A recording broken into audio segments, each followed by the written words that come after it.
मराठी सुलभ भारती इयत्ता 5वी धडा 16वा मी नदी बोलते।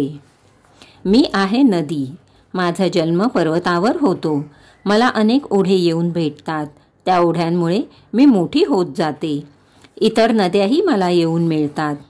माणसे धरण बांधून मला अडवतात, माझ्या पाण्यावर वीज तयार करतात, त्या विजेवर कारखाने चालवतात, शेतातील पंप चालवतात, पिण्यासाठी पाण्याचा वापर करतात।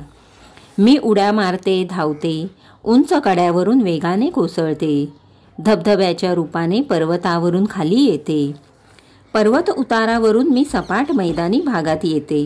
आता माझा वेग कमी झालेला असतो, माझ्या दोन्ही किनाऱ्यांवरील परिसर मी हिरवागार करते। माझ्यामुळे शेतकरी शेतात भरपूर धान्य पिकवतात, पण मला एका गोष्टीची खंत आहे, मी सगळ्यांच्या उपयोगी पडते, तरीही माणसे माझ्या प्रवाहात सांडपाणी सोडतात, कचरा टाकतात, मला प्रदूषित करतात। माणसांच्या वस्त्या, छोटी गावे, शहरे यांच्या जवळून वाहत जाताना मी जास्तच प्रदूषित होते, तरीही मी पुढे पुढे जातच राहते। मी कुठेही थांबत नाही, थांबला तो संपला असेच मी सगळ्यांना सांगत असते। शेवटी मी सागराला जाऊन मिळते आणि नदी म्हणून माझा प्रवास थांबतो।